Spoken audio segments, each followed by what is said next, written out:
अस्सलाम वालेकुम दोस्तों, अपनी नेक्स्ट वीडियो के साथ आपको वेलकम करता हूं अपने इस चैनल में। उम्मीद है आप सब खैरियत से होंगे। तो चलते हैं आज की अहम न्यूज़ की जानब। सबसे पहले तो हम बात करेंगे स्पेन नेशनलिटी की कैंसिलेशन के बारे में। एक बहुत अहम अपडेट है जो आप लोगों के साथ शेयर करूंगा। ये किसकी तरफ से डिमांड आई गई है और हुकूमत को क्या डिमांड की गई है, इस पे तफसीली बात करेंगे वीडियो की पहली न्यूज़ में। उसके बाद 11,000 यूरो की अमदाद की नई अनाउंसमेंट हुई है। यानी कि अगर आप घर ख़रीदना चाहते हैं ख़ास मखसूस एरिया में तो आपको 11,000 यूरो तक अजूदा मिलेगी, अमदाद मिलेगी। इस पे तफसीली बात करेंगे। उसके बाद इंग्लैंड और फ्रांस के दरमियान एक नया मुआहदा तय पाया है जो कि 576 मिलियन डॉलर का है। इस पे बात करेंगे ये क्या एग्रीमेंट है इमिग्रेंट से रिलेटेड, इस पे बात करेंगे। और आखिर में मैं बात करूँगा एक बहुत ही अच्छी खबर है अरेगो फार्मेसियन वालों के लिए कि अब आप कोर्सेज़ कर सकेंगे महकमा तालीम के अंडर। इस पे बात करेंगे वीडियो के आखिर में। तो सबसे पहले तो आपको ये बताता चलूँ कि आप लोगों के मैं बेशुमार कमेंट्स आ रहे हैं और जिन कमेंट्स पे मैं ज़रूरी समझता हूँ कि मैं उसको वीडियो के में कवर करूँ, ख़ास तौर पर वो कमेंट्स जिनको पहले ऑलरेडी मैं किसी वीडियो में कवर नहीं कर चुका तो मैं लाजमी तौर पे कवर करता हूँ। जिनका आंसर मैं वहाँ पे दे सकता हूँ कमेंट में वहाँ पे दे रहा हूँ, जिनका आंसर मैं ऑलरेडी माजी करीब में दे चुका हूँ तो लाजमी तौर पे आप लास्ट वीडियोस को देख लिया करें। वहाँ पे बेशुमार ऐसी इन्फॉर्मेशन मौजूद है, वहाँ पे जाके आप उस इन्फॉर्मेशन को पढ़ भी सकते हैं और उनके नीचे लिंक भी रीड कर सकते हैं। तो यहाँ पे आज भी मैं आपको बताता चलूँ ये जो 4 न्यूज़ हैं जो आप लोगों के साथ मैं शेयर करूंगा, इन चारों न्यूज़ के नीचे आपको लिंक मिल जाएंगे। चारों न्यूज़ के लिंक आप नीचे क्लिक करके ख़ुद भी रीड कर सकेंगे। तो सबसे पहले तो बात करते हैं कि स्पेन नेशनलिटी की कैंसिलेशन का जो नया कानून है जिसकी तैयारी करने की कोशिश की जा रही है वो कौन सा है। जैसा कि आप जानते हैं कि वोक्स एक ऐसी पार्टी है जो कि डायरेक्टली इनडायरेक्टली इमिग्रेंट्स के हमेशा ख़िलाफ़ कवानीन में पेश रहती है। इसने अपने साथ काफ़ी हद तक पेपे जो पार्टी है जो कि दूसरी बड़ी पार्टी है स्पेन की, उसको भी अपने नज़रियात से काफ़ी ज़्यादा मुतासर किया और काफ़ी अब मामलात में वो भी इसका साथ दे रही है। हो सकता है कि आने वाले वक्त में इलेक्शन होने के बाद ये दोनों पार्टीज़ मिल के स्पेन में हुकूमत बनाएं, क्योंकि दोस्तों कुछ हमारे लोगों की भी ऐसी एक्टिविटीज़ है जो कि यहाँ के लोकल लोगों को ये मजबूर कर रही है कि वो नेगेटिव सोचना शुरू करें इमिग्रेंट्स के बारे में। लेकिन हमेशा से यही मसला रहा है कि चंद एक बुरे लोग जो है वो तमाम मेजॉरिटी का जो इम्प्रेशन है वो ख़राब करते हैं। अब कुछ इसी तरह की दोबारा से डिमांड की गई है वोक्स की जानिब से। वोक्स ने कहा कि वो तमाम लोगों के नेशनलिटी स्पेन की कैंसिल कर दी जाए और ऐसा कानून बनाया जाए, कानून साजी की जाए कि उनकी नेशनलिटी अगर उन्होंने ले भी लिया है तो वो कैंसिल कर दी जाए अगर वो कोई बड़े जुर्म में मुलव्वस पाए जाते हैं। तो यहाँ पे ये बताता चलूँ कि बड़े जुराइम में काफ़ी अहम जो जुराइम है वो आप अच्छी तरह समझते हैं, जिसमें ड्रग्स का भी है, जिसमें जिहाद जिसको उन्होंने इस्तेमाल किया है। नीचे जो मैं लिंक दे रहा हूँ वो आप वहाँ पे भी इस न्यूज़ को रीड कर सकेंगे। स्पेशली उन्होंने टारगेट किया है कि ये जो एक्टिविटीज़ ऐसी होती हैं जिसमें जिहाद को इस्तेमाल किया जाता है कि हम जिहाद कर रहे हैं या इस तरह नाम नहाद कुछ और अल्फाज इस्तेमाल किए जाते हैं, तो ऐसी तमाम एक्टिविटीज़ करने वालों को लाजमी तौर पे सज़ा के तौर पे अगर उनको नेशनलिटीज़ मिल चुकी हैं स्पेन की तो वो कैंसिल कर दी है। ये वोक्स की जानिब से एक बड़ी डिमांड है। तो वही मेन टारगेट है उनका। जैसा कि आप जानते हैं कि वोक्स का मेन टारगेट जो है वो मराकश और अलजायर के लोग हैं, क्योंकि उनकी एक्टिविटीज़ भी कुछ ऐसी हैं जो कि वो समझते हैं कि वो मुल्क के लिए बेहतर नहीं है। ये याद रखें कि जो वोक्स है वो नेशनलिस्ट पार्टी है, यानी कि वो अपने नेशनल इंटरेस्ट को सामने रखते हुए कोई फ़ैसला या डिमांड करती है। यही वजह कि जो सूबे अलहदगी की तहरीक अपनाए हुए हैं स्पेन में वो उनके ख़िलाफ़ भी बात करते हैं, और यही वजह कि जिन जिन सूबों में अलहदगी की तहरीक है वहाँ पर वोक्स के वोट इंतहाई कम है, क्योंकि वहाँ पे लोग इनको पसंद नहीं करते, क्योंकि ये सेंट्रलाइज़म की बात करते हैं, ये मुल्क को मुत्तहिद करने की और एक करने की बात करते हैं।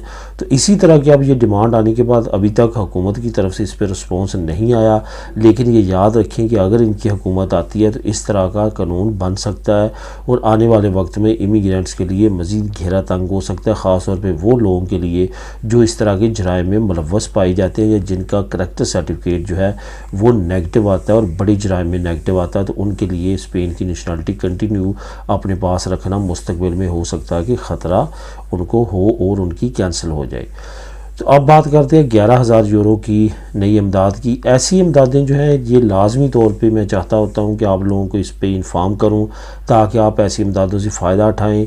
और क्योंकि आपने एक अगर घर ख़रीदना है तो अच्छी खासी उसके लिए अमाउंट चाहिए होती है, बैंक के आपको लोन चाहिए होते हैं, हिपोथेका, ये वो काफ़ी मामलात होते हैं जो आपको करने होते हैं। तो उसमें अगर आपको ऐसी कोई इमदाद मिल जाती है तो अगर आप लाख या सवा लाख का या इस तरह घर ख़रीदते हैं तो उस पर अगर 11,000 12,000 आपको इमदाद मिलती है तो इट्स मीन कि आपका जो असंदे का ख़र्चा है, जो आपको टैक्स पड़ेगा ख़रीदारी पे, वो आपका क्लियर हो जाएगा। आपको सिर्फ़ और सिर्फ असल अमाउंट देना पड़ेगी और आपका घर अपना हो जाएगा।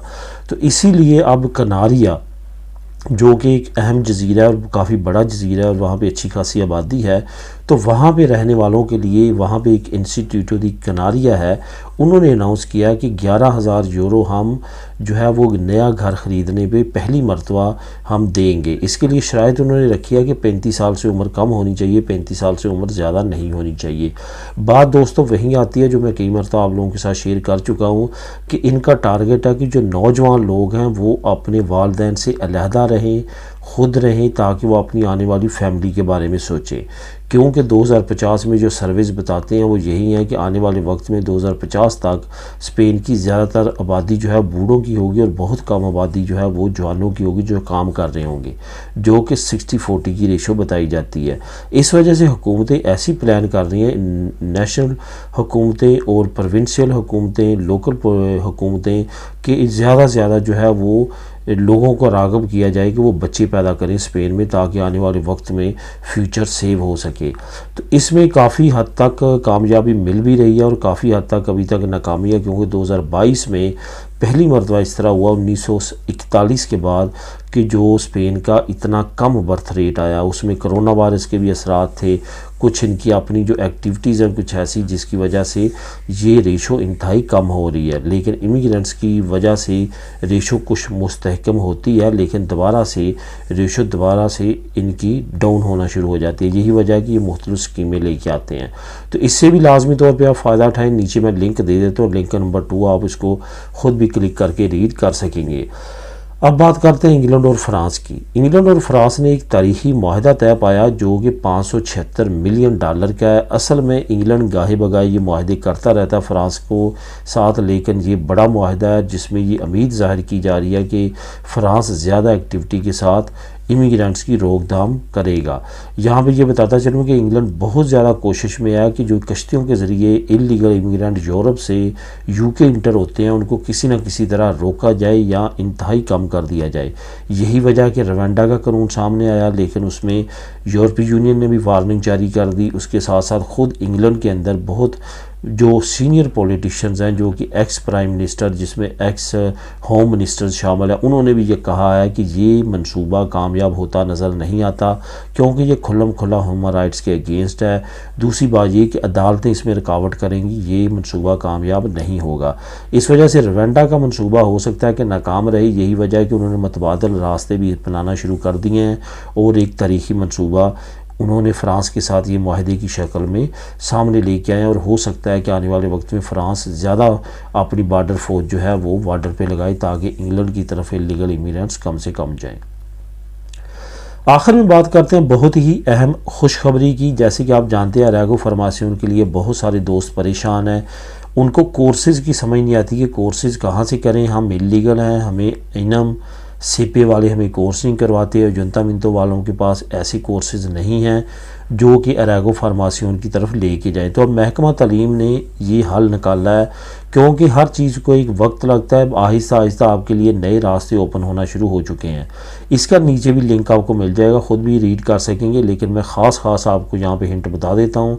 महकमा तालीम ने कुछ कोर्सेज़ को लॉन्च करने का ऐलान किया, जिसमें स्पेशली तौर पर उन्होंने नाम इस्तेमाल किया अरेगो फार्मासियों वालों का और इलीगल इमिग्रेंट्स का। इट्स मीन कि वो ये कोर्सेज़ उन्हीं के लिए बनाने जा रहे हैं।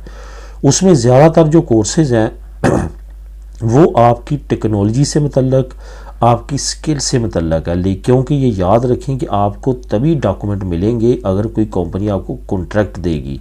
कोई कंपनी कॉन्ट्रैक्ट आपको क्यों देगी जब तक आपके पास कोई स्किल नहीं होगी। तो स्किल्स ये महकमा तालीम के अंडर आप सीखेंगे और वो स्किल्स सीखेंगे जिनकी बहुत ज़्यादा डिमांड है, जहाँ पे वर्कर्स की शॉर्टेज है। उससे क्या होगा, आपको कॉन्ट्रैक्ट बहुत जल्दी मिलेगा, आपकी तनख्वाहें अच्छी होंगी, इकोनॉमिकल कंडीशन बेहतर होगी और आप बेहतर ज़िंदगी की तरफ जाएंगे। तो लाजमी तौर पे बाखबर रहें। महकमा एजुकेशन जो है स्पेन की, उन्होंने ये अनाउंसमेंट की है और कोर्सेज़ की भी काफ़ी हद तक उन्होंने इन्फॉर्मेशन दी है। नीचे जो लिंक है लाजमी तौर पे उसको क्लिक करके खुद भी रीड करें। तो दोस्तों ये थी आज की अहम इन्फॉर्मेशन और न्यूज़। मिलेंगे नेक्स्ट वीडियो में नई अपडेट्स के साथ। दुआ में याद रखिएगा। अल्लाह हाफिज़।